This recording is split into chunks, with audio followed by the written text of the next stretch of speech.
time for you to make your touchscreen debut with Lawrence. Forward to it. Be good to him, Lawrence. Talk us through the teams, boys.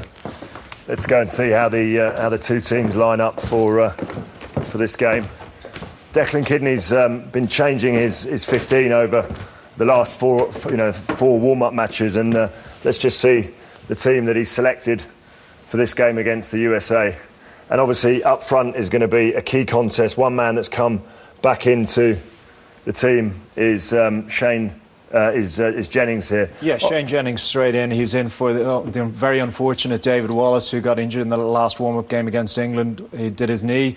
But you see, Shane Jennings, I think he offers a huge amount. He's a very typical open-side flanker. He will do a lot of the groundwork. I think it'll free up Jamie Heaslip to get his hands on the ball a lot more and carry a lot more ball, which will help the team. Yeah, indeed. And also Best gets the chance at hooker ahead of Flannery. Yeah, definitely. It's tit for tat between Best and Flannery over the last few years. Best gets the nod here. It's his chance to impose himself. Be big pressure on him for the lineouts. O'Connell calling the lineouts, but big pressure on Best to show his worth. We talked about Brian O'Driscoll, but obviously O'Connell's him coming back into form is one of the real positives for Ireland, I believe. Definitely, yeah. That performance against England, I think he was the standout player that day. I think only for him, I think the scoreline could have been a lot worse than it was, but he's shown a real vein of form at the moment, and I think he's one of the key men for Ireland today, especially up front. Okay, so now switching to the back line, obviously quite a few changes here. Start with the number 9 for us, Gervin. Yeah, Conor Murray is first start for Ireland, so it's interesting. Yeah, he's shown great form for Munster. He got in ahead of Peter Stringer and also Tomás O'Leary for Munster towards the tail end of last season. So it's a big game for him with himself and Sexton. First time they sort of really had a chance to put that combination together. The midfield is tried and tested. It's great to see Gordon Darcy back fit alongside Brian O'Driscoll. I think Darcy will show a lot of penetration. The team were very lateral against England, but I think Darcy will bring that element to it. And if we just focus on one of my favourite players. Certainly, yeah, a quality player, one of the great fullbacks around. He's brings a lot of experience to the park. He's played against the USA before. He's scored a brace of tries in the last 2 times he's played against them. He's so safe. He'll give the pack a lot of confidence at the back. He's secure at the back, but he also gives that added dimension of coming forward and attacking play. Yeah, he's showed it week in, week out for Leicester over the years, and has been lucky over the years for Ireland. But I think he's one of the standout players for us, and I think he's something that can bring a different dimension to the back three. Obviously, a safe pair of hands, which is what Ireland need. Rob Kearney, obviously, still being out with injury, but it's not just at the back. He brings something in attack as well, doesn't he? Definitely, yeah. His distribution. I think he'll step in a first receiver as well. But as the saying goes, he's an eye for a try. He seems to pop up in the right place, and he runs some great attacking lines. Well, let's just have a look at the opposition that Ireland are playing. Obviously, coached by Eddie O'Sullivan, former Irish coach. Clearly up front, they'll be looking at this man, Todd Cleaver, plays for the Lions, the only US player to play Super 15 rugby, and clearly, he's a distinctive character. He's, very dynamic, and he'll be looking to get them straight onto the front foot. And if they do, then they have some very, very exciting players in the back line. None more so than Ngwenya. He's a lot of players would have seen him from the Rugby World Cup last time out, and there's certainly one player that will remember him very fondly is Brian Habana. And Ngwenya has got so much pace, and if they do manage to get some ball and they do manage to get it out wide, this is the sort of thing that they're capable of. Yeah, definitely. Probably one of the quickest players in world rugby at the moment. He's shown it there. He leaves Brian Habana eating grass there, and he's shown it again for his club side for Biarritz. He did it against Shane Williams in the Heineken Cup, and he's well capable. I think that's what Sexton can't afford to do, is kick loosely to these guys at the back. Well, a fascinating contest there, but it's really up to Ireland to really turn their form around and show that they're capable of doing something Definitely, very, very special. It. I think they really need a performance here. They need to get a bit of confidence out of this game, build into the Australia game next week. Thanks, guys. Right, there are the teams. The stage is set. We're off to the Stadium Taranaki, Ireland against the USA, when we return.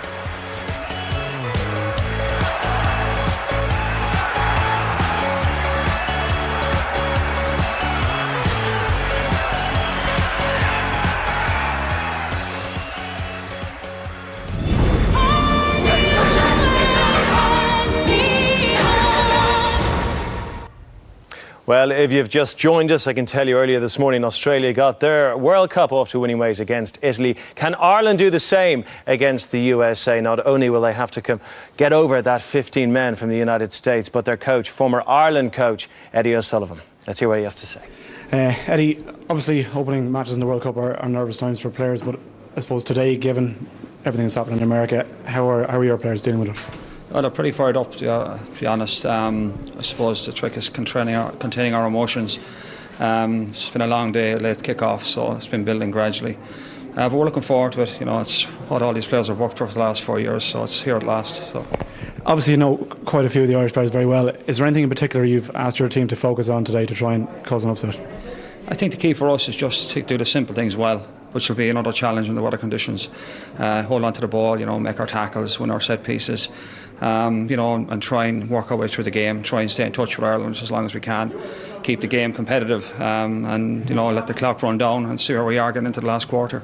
And you say to keep the game competitive. There have been a couple of near upsets in the last couple of days, and the gap between the top tier and second tiers is getting smaller by every year, it seems. Do you believe that you can go and win today? Well, you always try and go on the field thinking you could win. A lot of planets off your line for the US to beat Ireland in a World Cup game, but all you can do is go out and take a shot. The lads are still looking forward to it. They've been working towards this for a while, so we'll go out and see how it plays out over the next couple of hours. I know the lads have been talking fondly of you all week, so best luck with it. I'm sorry? Sorry, the Irish lads have been talking very fondly of you all week, so best luck with it. Yeah, they're a good bunch of boys, and I wish them luck also. It's a pressure time for everybody. Rugby World Cups, don't come very often, so hopefully it'll be a good game of rugby. Okay, best of luck, Eddie. Thank you very much. Well, it's a hugely emotional day for the USA team, the 10th anniversary of 9/11. But Eddie O'Sullivan is used to dealing with emotion. Of course, he was in charge in that first game, that historic game in Croke Park. How will he deal with the emotion there? How will he keep things in check? Yeah, he's very good. I think he as you said there himself, the players will be fired up. He's very good at managing players' emotions, keeping a lid on them, making sure that they stay focused on the game.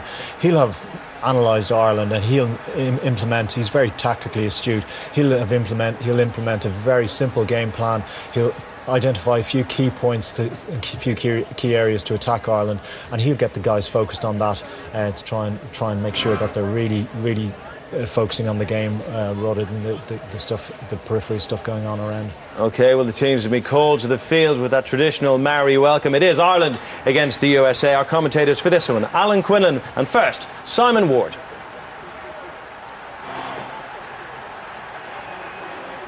Yes, thank you, Craig. Well, there's the Ireland team. Declan Kidney not afraid to back his hunches from the word go. So rookie scrum half Conor Murray makes his World Cup debut just 9 days after his international initiation. His hinge with Sexton will decide the tempo of Ireland's play today. How much ball may well be determined by Shane Jennings' work at 7. For the other side, well, the half-back, also the area of concern for Eddie O'Sullivan. He's replaced his normal playmaker, Malifa, with utility back Roland Suniola. A potentially risky move for an Eagles side with plenty of desire and enthusiasm, but probably needing a calm hand at half-back. And there's the benches. Well, plenty of people eager and keen to get their Rugby World Cup campaigns underway. Before the rugby starts, of course, a time to reflect on an event that scarred America, a memory that will stay in the minds of not only Americans, but people the world over.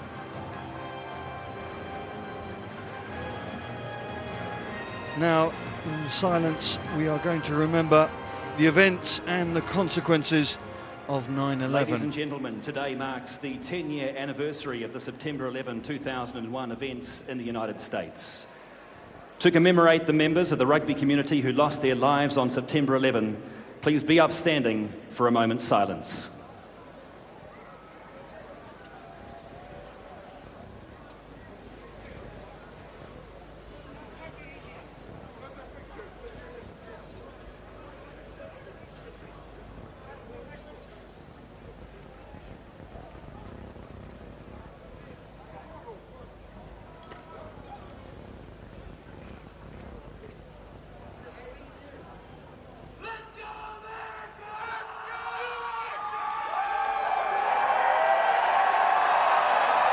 Ladies and gentlemen, would you please remain standing for the team anthem of Ireland, and the national anthem of the USA, recorded by the New Zealand Symphony Orchestra and performed today by the New Zealand Choral Federation Anthem Choir.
Occasion observed with due respect, but now those memories have to be put temporarily to the back of the players' minds.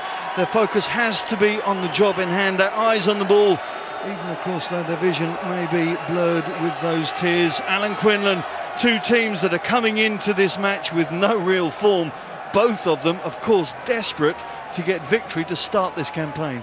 That's right, Simon, no form but plenty of pressure on both teams to perform. I think you know, Ireland didn't have a good warm-up series, and what happened in 0-7, there's massive pressure on this team to perform at this World Cup, and they'll want to get a good start today. They need to come out of the blocks firing.